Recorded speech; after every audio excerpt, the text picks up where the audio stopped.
Orang mungkin tidak lagi menggunakan tentera untuk menyerang sesebuah negara. Orang mungkin tidak perlu lagi menurunkan tentera melalui udara untuk menyerang sesebuah wilayah. Tapi, orang menggunakan cuaca untuk menyerang sesebuah negara. Meranapkan segala fasiliti, meranapkan segala makhluk yang berada di situ, dan yang paling istimewanya, menyerang sesebuah negara menggunakan senjata, dan pasti orang akan mengatakan bahawa ia adalah kerana sifat semula jadi alam. Namun benarkah tsunami yang menghantam Aceh dan benarkah tsunami yang menghantam Jepun merupakan satu perkara yang berlaku dalam semula jadi cuaca, ataupun ianya adalah berpunca satu perlakuan yang dilakukan oleh satu teknologi yang dinamakan sebagai HARPS. HAARP yang seperti yang telah pun kita katakan tadi merupakan satu projek rahsia yang digunakan oleh tentera udara Amerika Syarikat, tentera laut Amerika Syarikat dan beberapa buah universiti di Amerika dan letaknya di Alaska, dan salah satunya merupakan salah satu daripada senjata paling canggih yang digunakan oleh manusia pada hari ini, dan juga merupakan salah satu teknologi yang dikaitkan dengan Dajjal Al-Masih. Dajjal yang sebenar belum keluar, tapi kejahatan yang berlaku pada hari ini adalah petunjuk ajaran yang dilakukan oleh Dajjal dengan kelompok pemuja Dajjal. HAARP bermaksud High Frequency Active Auroral Research Program. HARP, HAARP memanfaatkan lapisan ke-6, iaitu ionosfera, dengan menembak gelombang elektromagnetik tertentu ke ionosfera, maka ia melahirkan suatu perubahan di lapisan ionosfera itu. Perubahan itu akhirnya berpatah balik ke muka bumi dengan menggunakan teknologi, kemudian kesannya boleh mengubah cuaca. Wah, ini menakutkan. Boleh mengubah cuaca.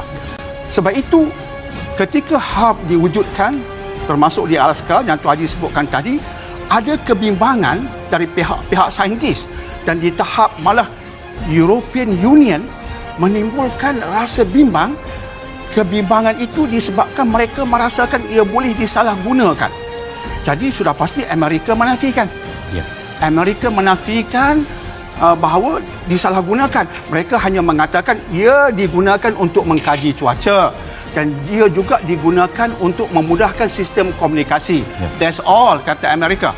Tetapi bahagian penyiaran Kanada, CBC, History Channel dan European Union mengatakan tidak, there is something sinister about this.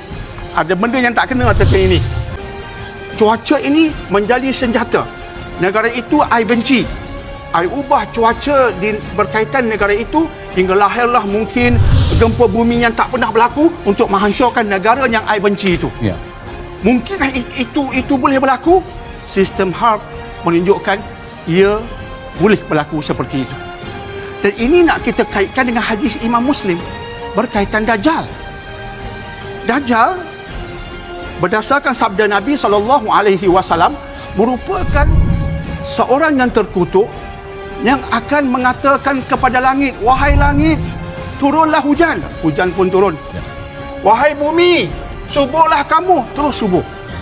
Sehingga ada ulama mengatakan, buat kerja seperti kerja Tuhan. Buat kerja seperti kerja Tuhan. Mengarahkan langit. Langit ikut saja perintah Dajjal dengan menurunkan hujan. Tapi hari ini kita sudah boleh memahami bahawa sabda itu ada sesuatu yang tersirat di sebaliknya.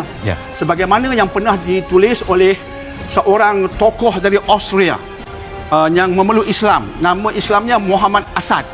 Muhammad Asad ini pernah bertemu ulama, pergi ke Mekah, Saudi Arabia, berbincang dengan ulama, kemudian menghasilkan beberapa buah buku. Salah satu tulisannya bertajuk Road to Mecca.